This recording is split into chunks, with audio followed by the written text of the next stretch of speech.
Hello, Assalamualaikum. How are you all? I hope you all are having great day. Welcome to Learn with QB. आपको याद है कल हम लोगों ने क्या पढ़ा था? हम लोगों ने कल नाउन के बारे में पढ़ा था। और नाउन क्या होता है? Noun is the name of anything.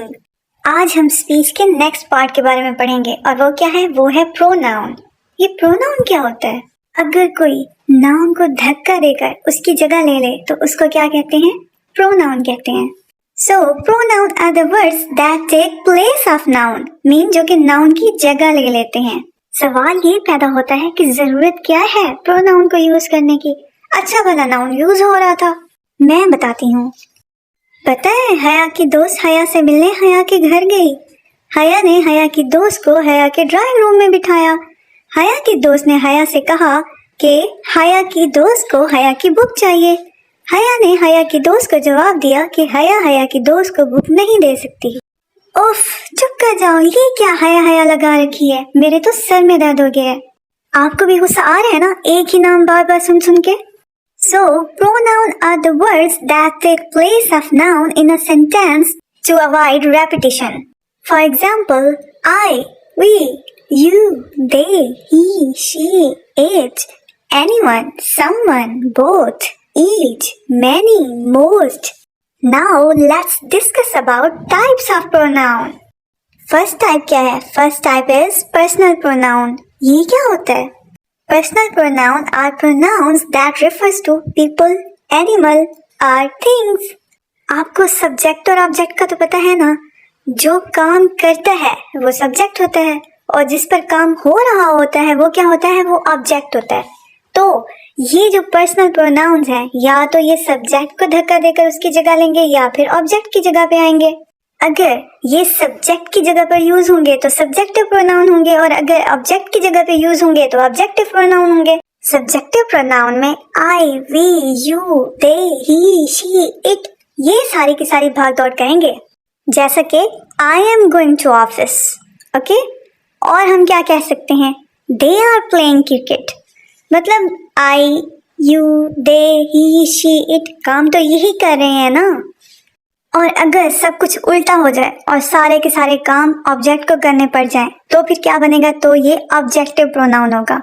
For example, Arsal gave me the book. Okay, अब सारा काम किसने किया है? अरसल ने किया है, मैंने कुछ नहीं किया। ठीक है, मैं ऑब्जेक्ट हूँ, मेरे ऊपर काम हो रहा है। तो Arsal gave me the book. Okay, got it? I की ऑब्जेक्टिव फॉर्म क्या होगी? मी। और वी की क्या होगी? वी की होगी अस। दे की होगी देम। ही की होगी हिम। और शी की ऑब्जेक्टिव फॉर्म क्या होगी? हर। अच्छा, मैंने आपको यू के बारे में तो बताया नहीं है। यू की ऑब्जेक्टिव फॉर्म क्या होगी? अरे भाई, यू कहता है मैंने खुद को किसी के लिए नहीं बदलना। यू की फॉर्म यू ही रहेगी। वो कहता है मैं क्यों किसी की खातिर बदलूं खुद को। क्या आपको पोजेसिव का मतलब पता है? ये क्या होता है? पोजेसिवनेस का मतलब होता है हक जताना। जब कोई कहे कि ये चीज तो मेरी है, उसे हम पोजेसिवनेस कहते हैं। क्या आपने कभी छोटे बेबी से कहा है कि ये मेरी मम्मा है? तो वो कहता है नहीं, मेरी मम्मा है। या फिर ये टॉय मेरा है, वो कहेगा नहीं, मेरा है। ये पोजेसिवनेस सिर्फ बच्चों में नहीं होती, बड़े भी पोजेसिव होते हैं। कहीं पे वाइफ अपने हस्बैंड के लिए पोजेसिव है, कहीं पे हस्बैंड अपने वाइफ के लिए। Okay, got it? जब personal pronoun I, we, you, they, he, she, it किसी चीज पर अपना हक जताएं तो इससे हम पोजेसिव प्रोनाउन कहेंगे। क्या कहेंगे? Possessive pronoun. So possessive pronouns are used to show possession और ओनरशिप। आई की पोजेसिव फॉर्म क्या होगी? माइन।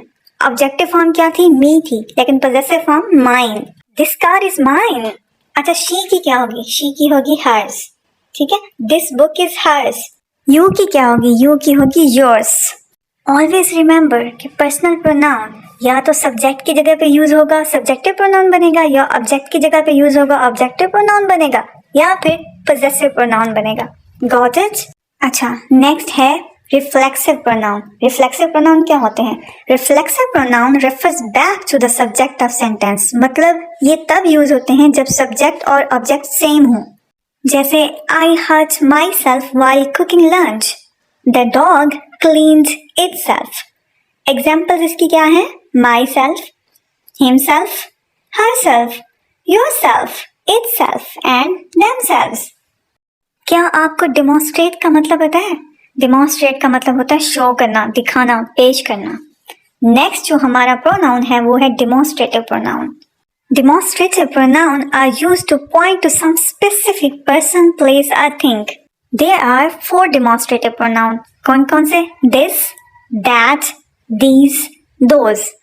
अब ये this किस लिए यूज होता है? दिस अगर कोई चीज पास में पड़ी हुई है उसकी तरफ पॉइंट आउट करने के लिए यूज होता है. मीन्स ये पड़ी हुई है चीज. This is my phone. ठीक है. अगर कोई चीज सिंगुलर है लेकिन वो दूर पड़ी हुई है उसकी तरफ पॉइंट आउट करने के लिए दैट यूज होगा. That is my car. वो कार दूर खड़ी हुई है मुझसे. ठीक है. तो मैं क्या कहूंगी? है भी एक कार. वो क्या कहूंगी? That is my car. अच्छा, अब दीज कैसे यूज होगा और कहाँ यूज होगा? अगर कोई चीज प्लूरल है, मीन बहुत सारी हैं, जमा है और हैं भी बहुत सारी, तो उसको पॉइंट आउट करने के लिए दीज यूज होगा. अब मेरे पास कुछ किताबें पड़ी हुई हैं तो मैं क्या, हैं भी ज्यादा किताबें ना, एक से ज्यादा हैं, तो मैं क्या कहूंगी? These are my books. Okay. अच्छा, अगर प्लूरल चीजें हैं, मीन बहुत सारी हैं और हैं भी मुझसे दूर, तो मैं उनकी तरफ पॉइंट आउट करने के लिए दोज का यूज करूंगी. Those are my books on the shelf. Got it? This, that, these, those. They are demonstrative pronoun. Next is indefinite pronoun. अब ये क्या होता है? Indefinite pronoun is a pronoun that does not refer to specific person, place or thing. अभी हमने demonstrative pronoun पढ़ा था ना, वो क्या था? Pronoun that is used to point to some specific person, place or thing. मतलब indefinite pronoun total उलट है demonstrative pronoun के. Okay? For example, someone, everybody, nothing, anything, all, each. Okay? ये बताएं रिलेटिव का क्या मतलब होता है?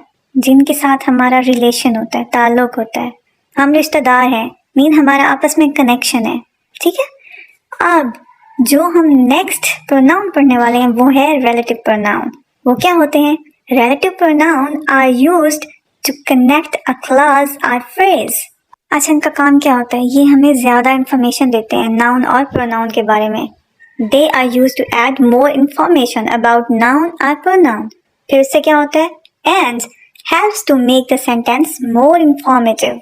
I know relatives in family sense and relative pronoun in grammatical sense are totally different things. But I hope कि इस example से आपको समझ तो आ गया होगा ना? For example, who, whose, whom, that, which, where, when, whichever, whatever. The cake that my sister baked was delicious. ठीक है. अब ये दो सेपरेट फ्रेजेस थी. अब that ने क्या किया? कनेक्ट कर दिया इनको आपस में.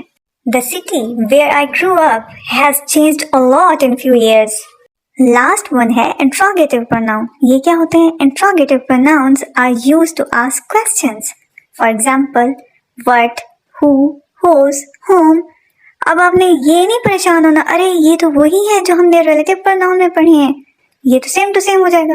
अरे नहीं, इसमें इंट्रोगेटिव प्रोनाउन में और रिलेटिव प्रोनाउन में बहुत फर्क है. रिलेटिव प्रोनाउन का काम क्या था? Relative pronouns are used to add more information about noun और प्रोनाउन. ठीक है ना. दूसरा, वो कनेक्ट भी करते थे दो फ्रेजेस को या क्लासेस को आपस में. ठीक है.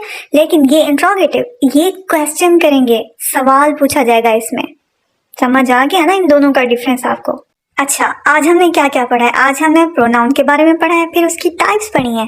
पर्सनल प्रोनाउन के बारे में पढ़ा है, उसकी भी टाइप्स पढ़ी हैं. 3 थी. क्या था वो? सब्जेक्टिव प्रोनाउन, ऑब्जेक्टिव प्रोनाउन और पोजेसिव प्रोनाउन. फिर क्या पढ़ा है? फिर हमने रिफ्लेक्सिव प्रोनाउन पढ़ा है, डेमोन्स्ट्रेटिव प्रोनाउन पढ़ा है, इंडेफिनिट प्रोनाउन पढ़ा है, रिलेटिव प्रोनाउन पढ़ा है और इंट्रोगेटिव प्रोनाउन पढ़ा है.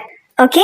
आई होप कि आपको अब सारा कुछ समझ आ गया होगा, कंसेप्ट का आपका क्लियर हो गया होगा, आपको अब रट्टा लगाने की जरूरत नहीं पड़ेगी. So that's it for today's video. I hope you like it. If you enjoyed this video and it was helpful for you, don't forget to give it a big thumbs up, like, subscribe and share.